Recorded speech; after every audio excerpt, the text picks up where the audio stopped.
wanted to tell you guys a little bit of a story about someone that I spoke with a few weeks ago. And this gentleman's name is Tim, but honestly, Tim's situation is about as typical as it gets. Tim was making about $200,000, and he was paying himself a salary of $100,000. But Tim was also paying his wife, who was working with him, a salary of $30,000 so that she could contribute to a 401k. He had a 401k set up for his company, and that allowed her to also contribute to her 401k. And he was not paying his kids at all. He had two kids. This little graphic shows little kids. Tim's kids were teenagers. I think ages like 14 and 16 or something like that. And they weren't doing any work for him. He wasn't paying them anything. So here's why this matters. On $200,000 of taxable income, kind of to start out with before we factor in salaries, Tim really shouldn't be paying himself $100,000. His salary is too high. He's taking half of his taxable income through wages. As a result, he's paying extra self-employment taxes. He's getting these taxes. Well, he's paying extra payroll taxes.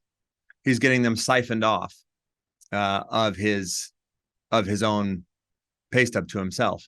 In addition, he's paying his wife and getting payroll taxes siphoned off of that as well. So total payroll taxes are 15.3%. So every dollar that Tim pays to himself or wife in wages, he is getting 15 and some change, 15 cents siphoned off that he never sees. He pays himself $1, 85 cents of it is gone before it gets to him. So we want wages to be as minimal as possible. Additionally, Tim's kids were legitimately helping him out with social media, with like Google ads that he was running. He had a real business reason to pay his kids. They were just doing it because they were part of the family. It's a family business, and he wasn't paying them anything for it. So in addition, he's missing out on an opportunity to deduct pay for his children. So we're going to get into all this, but to summarize like the dollar amount of each of this, by paying himself too much money in wages, Tim was costing himself about $4,500 every single year that was getting siphoned off. He's costing himself another $4,500 by paying his wife. So that's $9,000 every single year that Tim is just waving goodbye to without realizing it, because it doesn't show up on the tax return that he filed at the end of the year. It's the death by 1,000 cuts coming out with each payroll, that Social Security, Medicare, Medicaid deductions that you see on your pay stub, and that as an employer, you pay the other half of that. So that's $9,000 just in that. Additionally, Tim's kids are going to be going to college soon. They're working for him. He could be paying them to do that work for him, but instead he's going to end up paying for that college out of pocket, or contributing to something like a 529 plan or any of those kind of crappy options for college savings. So those are not deductible. And if the kids decide that college isn't for them and they want to do trade school, or if they get scholarships and they end up not needing all the money that he puts in the 529, it's locked up. And there are some pretty severe restrictions on how to get it out. Just in a different world here, if Tim, instead of paying himself 100, pays himself 70, and he doesn't pay his wife on a salary, so she goes to zero, and he instead pays each of his kids $12,000, Tim has saved himself $9,000 in self-employment taxes and payroll taxes that he's not paying every single year. And he has created new deductions for the payments to each of his kids. And so $24,000 of his income is no longer taxable to him, which will save him another approximately $6,000 in taxes.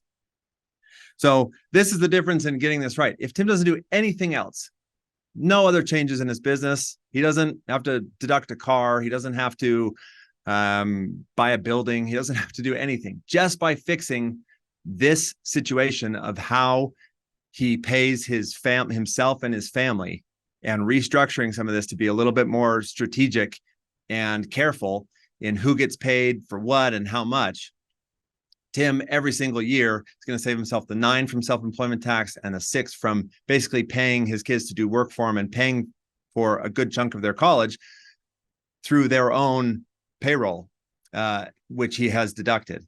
So now, that's $15,000 every single year. And that's not the end of tax planning for Tim, but it is a pretty good start. $15,000 every single year just by restructuring some things on how he pays himself and his kids. So that's why this matters. The great evil attacking everyone who is a small business owner that is just kind of waiting there to get people if they're not aware of it is this self-employment tax. The great evil that we're all facing is this 15.3% self-employment tax. And that is the whole, that's the starting point for why we do all of this. For most business owners, the entity that you're going to use is an LLC. And an LLC is essentially just like a bucket. This LLC allows you to just have something that's different from you. So the money, your cash is not just here in your hand. It's here inside this bucket, and that's where your money is for the business. And now you have to figure out a way to get the money out of that business and to you. So that's kind of what we're discussing. But that LLC can be taxed in any number of ways. An LLC is not a tax entity; it is a legal entity. So it's there legally, but for tax purposes, depending on whether you have more than one or just one owner, if you own it with someone else or if it's just you, this can be quite a bit different as far as how we actually approach it. So this LLC could be taxed as a sole proprietorship. It could be taxed as an S corporation. It could be taxed as a partnership. LLC is a legal entity. It can fit any number of tax classifications for different tax entities. And those matter because they each have different rules. When you are self-employed, you don't have to run any kind of payroll for yourself. You can just take the money out and just transfer literally from the company's bank account to your bank account and just move the money however you need to. It's kind of a free flow here. And that's totally fine. Now, all income and expenses should go into and come out of the business account. But with what's left over, you can just transfer freely between that and your personal account. And you don't, if you're short if you're short cash in the business, you just transfer money in, not a big deal. So that's self-employed. If you are a partnership, there are 2 types of payments that you can take from the business. There's something called a guaranteed payment, and there's something called a draw. And a guaranteed payment is essentially like a salary from a partnership, but you don't get a W-2 for it. It just shows up at the end of the year when you file your tax return on the business's K-1 that it issues to you, and then you report it there. But guaranteed payments, usually we don't like them because they are subject to the same self-employment tax. So you're getting the same 15.3% tax on guaranteed payments as you are on payroll, on self-employment income. And for S Corps, that's the whole reason why we use S Corps, because the thing is, with a lot of partnerships, you're also getting the same 15.3% tax on your draws. So it kind of doesn't matter. And that's the reason why we use S corporations. And because S corporations let us have a different relationship to the company and say, we are employees of the company and we're going to get a W-2 from the company, and we are owners of the company and we're going to take dividends from the company. And the key is that these dividends, the wages, of course, still are subject to that 15.3% that we don't like, but the dividends are not. So ideally, we would just take all dividends and never pay ourselves anything, but those aren't the rules. We have to pay ourselves something that's a reasonable salary. But understanding these differences is critical because you should never take a wage from a partnership. You should never take a wage if you're self-employed. The LLC is the same. but the tax election is different. So you've got to be an S corp in order to pay yourself a salary. And then the reason why that salary is so empowering is because it takes, like, if we go back to these numbers with Tim, it takes the 200,000 of which the whole 200,000 would be subject to self-employment taxes. Now, Social Security phases out at like 163, but that's still almost all of it. So most of it is subject to the whole 15%. And what this allows us to do is say, well, let's take about 70 in wages. That's reasonable compensation. And I'll talk about reasonable compensation a little bit more here in a few minutes.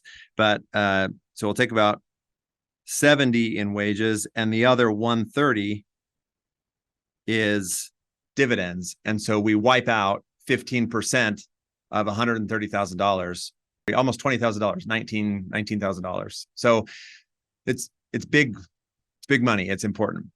And again, that's the reason for the S corp. Essentially, the two options in paying yourself are this for everything we're talking about: dividends and W-2s.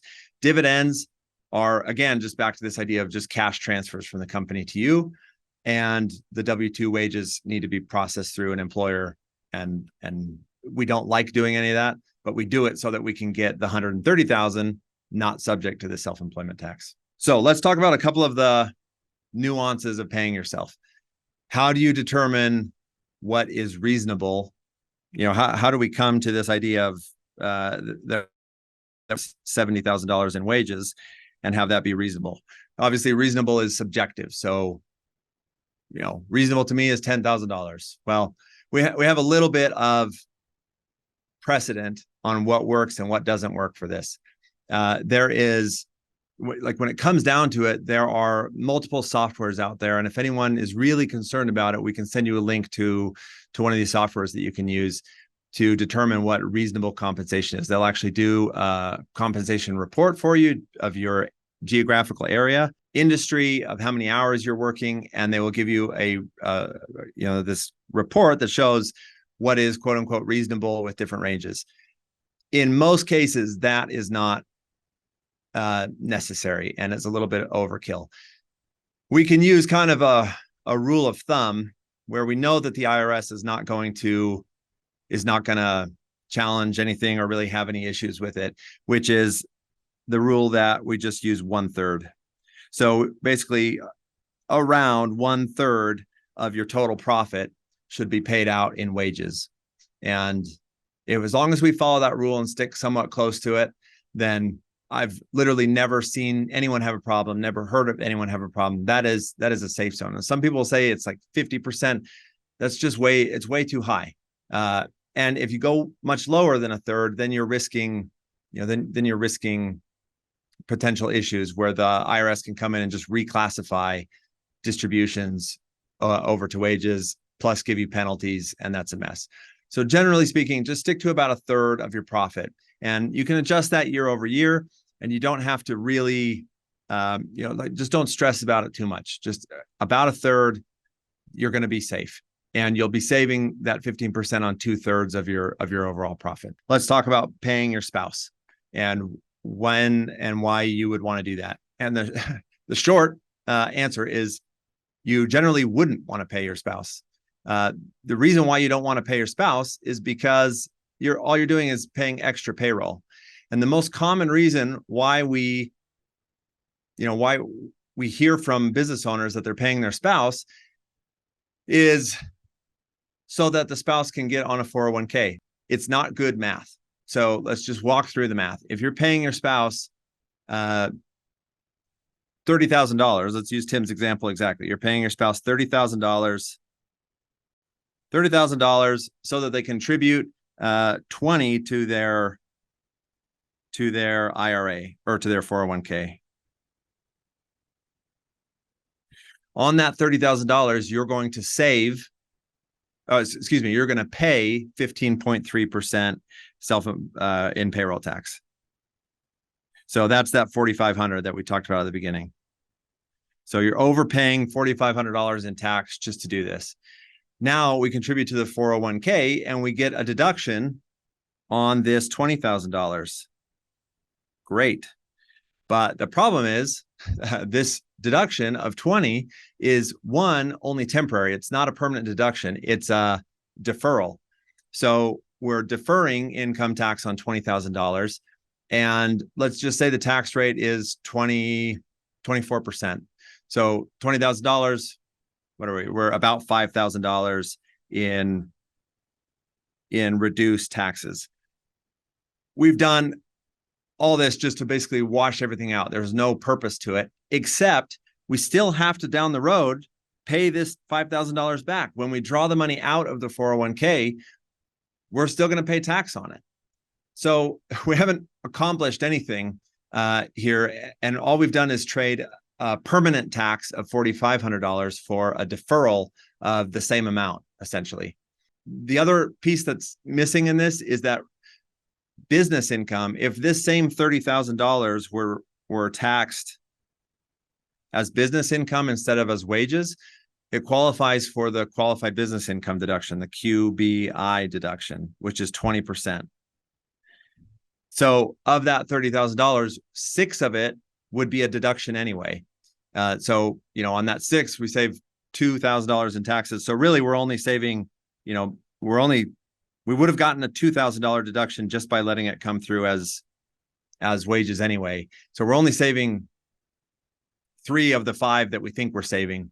It's just the math just doesn't work. I mean, any way you slice it, we're trading income that we would rather take as business income for wage income and getting taxed in 2 different ways on top of that. So generally speaking, don't pay your spouse. When would you want to pay your spouse? Well, you might want to pay your spouse if there's something significant, like if they're really like full-time in the business and coming in every single day, 9 to 5, then pay them. It's legitimate. They're a legitimate employee. If they're helping out with some stuff on nights and weekends and just kind of, there for support, then don't pay them. And one of the bigger reasons to pay a spouse also is it depends on what other expenses you have. So this is not always necessary, but sometimes paying your spouse can legitimize other deductions, like if they have an SUV that they're driving for business and you can deduct that, and that's an $80,000 or $90,000 deduction.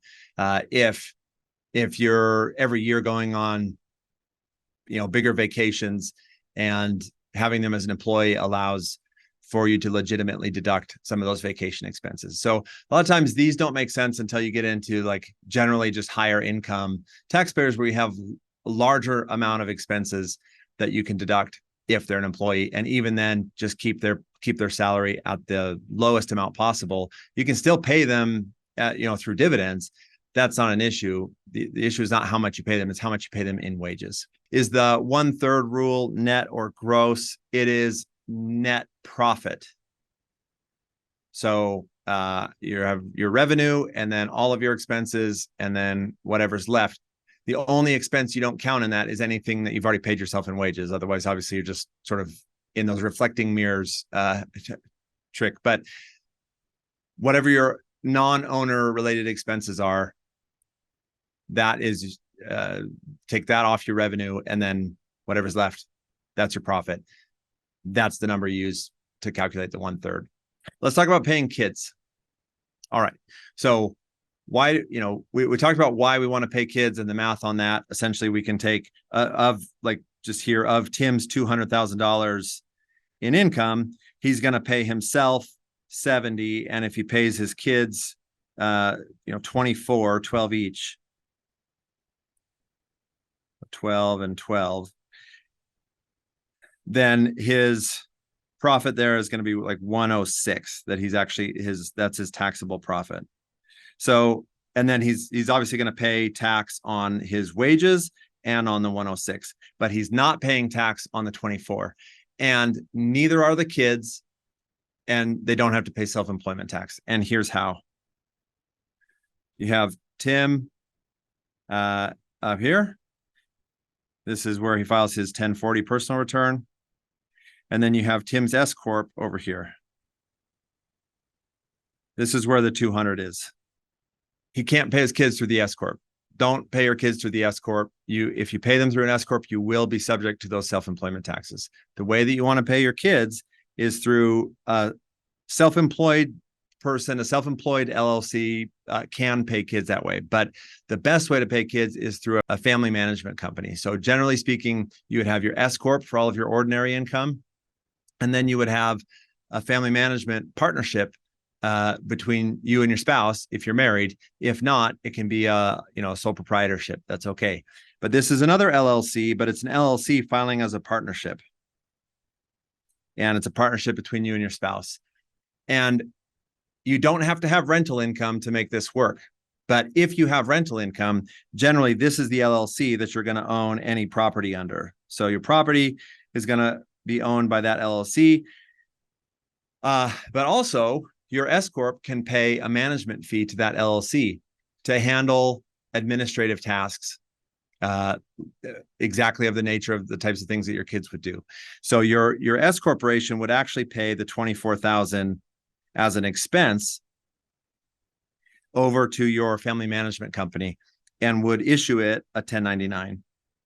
And then your LLC would make payments to your kids for the hours that they worked and would issue them a W-2. So the whole reason why we're doing all this is because there are very specific circumstances in which you don't have to pay those FICA taxes, Social Security, Medicare, Medicaid, when you pay children under the age of 18.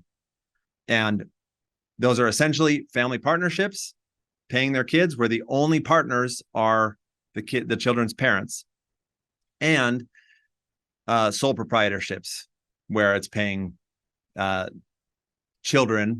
children under the age of 18 of the owner. In this circumstance, you meet that rule because you have the family management partnership and you can pay the children out of there.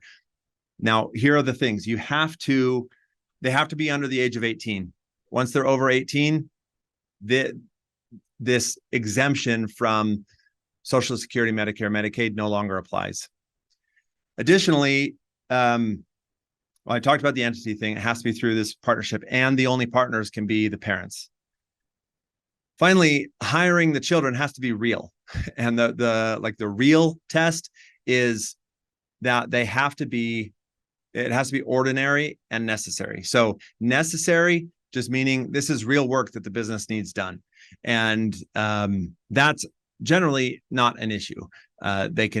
Kids can do all sorts of things for a business. They can take out the trash. They can, do cleaning and things like that. They can also just help out with computer stuff or filing records or keeping the books. That's a really common one. Honestly, QuickBooks is so intuitive that with some training, and there is training, and you can pay them for the training, they can learn this. And obviously there are this is real work that has to be done, real work that you'd be paying someone for anyway. And on top of that, you get to have your kids develop a real skill. So there are real benefits, but the point is it has to be real. You can't just arbitrarily pay your kids whatever you want. So that is the necessary piece. The ordinary piece is that you have to pay them what you would pay someone else at their skill level for that job. And again, this comes back to reasonable, where there's some room for interpretation, but just be real about it. And you have to document, have them fill out a timesheet, do everything correctly and above board. And you actually, at the end of the year, you need to issue them a W-2 for their wages. But that W-2 won't have Social Security, Medicare, Medicaid showing as expenses on there because they're exempt from those. Okay, the other thing is, what do you do with this income for the kid? The reason why the kid doesn't have to pay, we talked about self-employment tax, but the reason they don't have to pay income tax is because, generally speaking, you're going to pay them less than $13,000 per year. The standard deduction for 2023 is $13,850 to be exact, but just don't pay them more than $13,000 in a year. You will get to deduct the $12,000 or $13,000, and they'll be under the standard deduction. So they don't even have to file a tax return. If you're under the standard deduction and that's your only income. Now, if they have another part-time job where they're making 5 or 6, then you've got to make sure you're factoring that in. You can still pay them, but just understand they'll be over the standard deduction. So they might have to pay a little bit of tax on their income, still not self-employment tax. what you would normally do with that, because they have earned income, is you then have them pay for whatever it is you would have paid for anyway. So tuition's the one I used. And if they're not ready to pay tuition yet, they can put the money in a Roth IRA where it grows tax-free. So if that 13 turns into, it's probably only a couple of years. If the 13 turns into 15 over those few years, the whole 15 is tax-free, not just the 13. So Roth IRAs have much more relaxed rules about pulling the money out. They can use the money for tuition. They can use the money for their first house. There are much more relaxed rules about pulling money out of a Roth IRA than there are for a traditional IRA. And they don't need the deduction. So that's why this works perfectly for a Roth. But they can also pay for their school clothes. They can pay for their sports teams. They can pay for other things, again, that you would have paid for.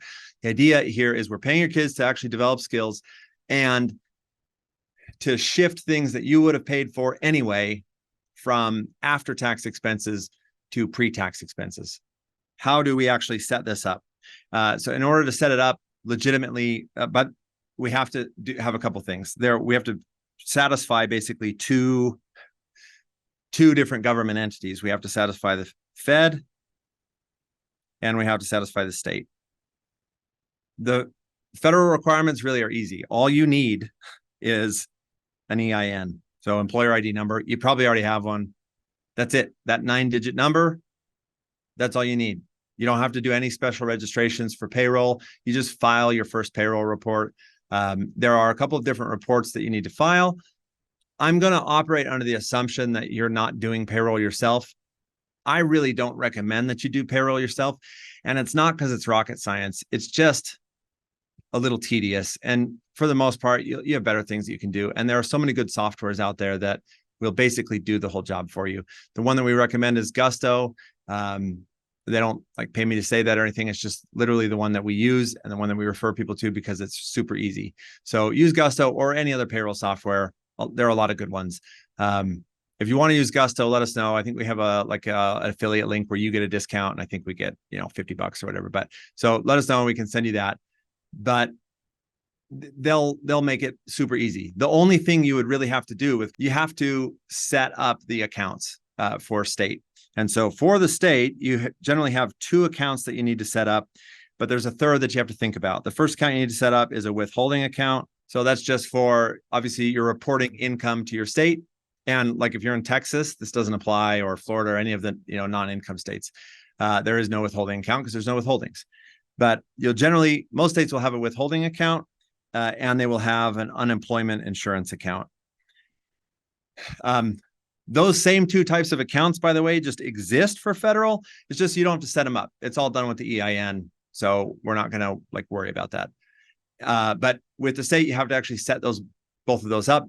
Different states have different rules on these. So some states, if you are the only employee and you're the owner, then you are exempt from unemployment insurance. And in some states, you don't even need to set up an account. In some states, you still have to set up the account. You just don't pay any tax. So check with your individual state, of course, to see what applies for you. But again, for most states, let's call it 40 of the 50 states, you will need both of these accounts. And again, a lot of states will have one streamlined process where you register for both accounts with one single application.